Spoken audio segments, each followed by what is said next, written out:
I have one takeaway for each team that played in the wildcard round. Now, most teams have multiple takeaways, but I'm just going to focus on one for each, the main one in my mind. Starting off with the Green Bay Packers, the main takeaway is that Matt LaFleur may not be your guy. I think Packers fans were already frustrated with him, and the noise after that blown lead loss is going to be as loud as it gets. However, just because he may not be your coach in 3 years' time doesn't mean that I would fire him right now.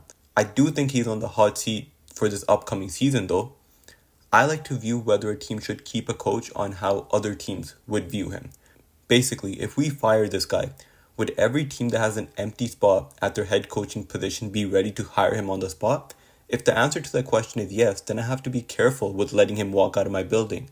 The exception to this is when a coach has been there for too long though, like Harbaugh. He got instant interest from every team looking for a head coach, but I don't blame Baltimore for doing what they did. He was their head coach for 18 years, and it was just time for a new voice. LaFleur is absolutely on the hot seat, but I wouldn't fire him right now. However, you learned that Love and LaFleur may not be your long-term duo. The Chicago Bears are the exact opposite of the Packers in the fact that they just learned that Caleb Williams is their savior. They finally have their quarterback. No matter what you think about Caleb, and he has his flaws, you can't consider him a miss anymore.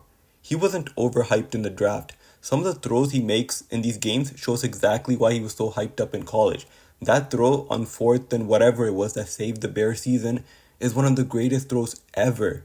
The Bears found their guy, and this goes regardless of whether he wins another game in these playoffs or not. You also know who your long-term head coach is going to be. He didn't even coach that great of a game against the Packers, I think. It was more about Caleb's heroics, but Ben Johnson and Caleb Williams is your long-term duo. I know everybody in Chicago loves Ben Johnson and how he just hates Matt LaFleur. It's like Wemby's hate for Chet. The era of Mitch Trubisky and Justin Fields paired with Matt Nagy is gone. It's a new era for Bears football. Moving on to the Philadelphia Eagles, I think they need to move on from A.J. Brown. Is it worth it to still have him on the team? I think if you can move on from him, then you do it. I don't see a reason to keep him. Devontae Smith is fine as your wide receiver 1 for now. Draft a receiver in this year's draft. You clearly don't need much help on defense. Also, Patullo, you're gone, but that's obvious. I do think there is a silver lining for Philly. You have clear direction now. You know the exact moves you need to make. It was going to be hard to change anything about the team that won the Super Bowl, but after this embarrassing loss, you know the changes you gotta make. And Philly fans didn't like this team anyways. I don't even think they wanted to watch them for another week. And AJ Brown can't save this offense, so what's the point of even keeping him around? Move on. They probably should have done it earlier, but they won a Super Bowl, so it's all good. But now you clearly know what you need to do. Get rid of him. Move on. The San Francisco 49ers, on the other hand, have to accept that they may lose Robert Saleh. I already think Saleh was given the short end of the stick by the New York Jets, and it's probably true. Nobody works on the Jets. Aaron Rodgers looks so much better this year than he did last year on the Jets. Justin Fields looked competent on the Steelers last year, and on the Jets, he looks like he doesn't belong on the field. New York might have had their guy in Saleh, but they needed a scapegoat. Saleh's time with the Jets is actually aging better after seeing how that team looks without him. He's making magic out of a Niners defense that has been decimated by injuries. There's so many coaching vacancies, and maybe one or two more could still open up, and the available coaches aren't exactly like the ones that were being interviewed last year. So the Niners have to be fully prepared to lose him this offseason. The Buffalo Bills are in a Super Bowl or bust position. Whether this is fair or not, it's true. They're a flawed team, but so is everybody else. A lot has been made of Mahomes, Lamar, and Burrow not being in the playoffs, and that's why Allen has to win. To be fair, it's really only Mahomes that has given them trouble, but I understand the sentiment. We don't really trust the other guys, and for all the Bills' flaws, what other team is just perfect? There's nobody. Every team this year has its holes. And if you're the Bills, you may have a better team next year, or the year after. But that also means that some of these other teams get better too. Do the Chiefs also get better during that time? So if you're the Bills, take advantage of the playoff bracket this year. It's Super Bowl or bust. The Jaguars might have just had their Dan Campbell moment. Campbell talked about how that 1 year was their best chance to win it and they may never have that shot again. Sometimes the moment is just right, and maybe the moment was just right for this team, but they weren't able to take advantage of it. I know it sounds crazy to say right now, oh, the Jags are just getting started. This is just the beginning.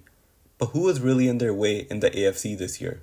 They also had Trevor Lawrence red hot going into the playoffs. Could this team look back on this season a year or two from now and say, that was the year we had a shot and we folded in the first round? I think so. The New England Patriots learned that all the talks about a weak schedule weren't true. Well, not that they didn't play a weak schedule, they did play a weak schedule, but that doesn't mean they were a bad team. It's hard to go 14-3 in this league no matter who you're playing. Good and even great teams lose to bad and average teams. It happens. But it's clear they're closer to the Super Bowl than many people originally thought. Even with all the Chargers' injuries, especially on that O-line, people were picking the Chargers to win that game, and I understand. The weak schedule for the Patriots, Drake May's first playoff game, but the game wasn't even close. The Chargers got dominated. It didn't take a Drake May masterclass either. He made the mistake that the Chargers were hoping for, and it didn't matter. The Patriots are different from some of these other teams in the fact that they could lose, and I feel great about them moving forward. I don't think the Dan Campbell quote about how this was our best chance and we may never be in this position again applies to them. They're this good on a team that I feel isn't even close to its full potential. The Los Angeles Chargers will have to live with the label that will be placed on Justin Herbert now. Now, once again, it does not matter if this is fair or not. It doesn't matter. Playoff Herbert will now be mentioned in a negative connotation. He's 0-3 in the playoffs, and from blowing a 27-point lead to the Jags, having a 4-interception game against the Texans, and now this performance against the Patriots, he's going to have to work to get rid of that label. And like I said before, this may not be fair, and there's plenty of other factors for why the games played out the way that they did, other than just his mistakes, but this is something that the Chargers are going to have to live with until he gets a win or two in the playoffs. The talk will be about how talented he is and how he has all the tools, but all that talent hasn't resulted in the best quarterback play come playoff time. Moving on to the Carolina Panthers, they have their quarterback at least for the next year or two.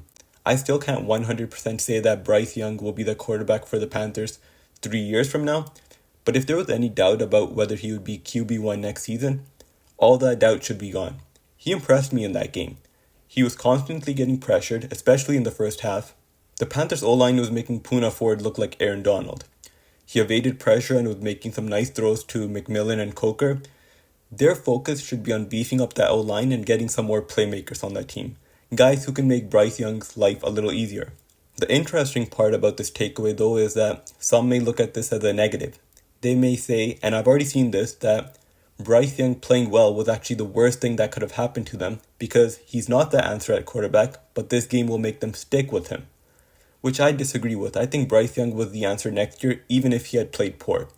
Take a look at some of the quarterback play around the league. It can be much worse. Carolina already let Sam Darnold and Baker Mayfield walk out of their building. Don't be so impatient with Bryce. Just stick with it for now. For the LA Rams, the takeaway is that they're not the team that we thought they were. The last few weeks have been shaky. It seems like they're the team that can beat anybody, but you wouldn't be surprised if they lost either. I think people have overvalued them slightly and their hopes are Super Bowl or bust. Losing to the Bears or Seahawks wouldn't really have any silver linings for them. The main takeaway is that the Rams can absolutely win the Super Bowl, but as shown by the last couple of weeks in the regular season and their game against the Panthers, they just aren't as good as we originally thought. Stafford does turn the ball over, and going against a team like the Seahawks, even though I know he played great against them the last time they played, I would be a little worried about him having one of those games. I don't know how good the Rams are, and at this point, I don't know exactly what I'm going to get from them on a week-to-week basis. That's my takeaway from every team after wildcard weekend. Tell me some of your takeaways in the comments, and I'll make a similar video for the divisional round. Until next time.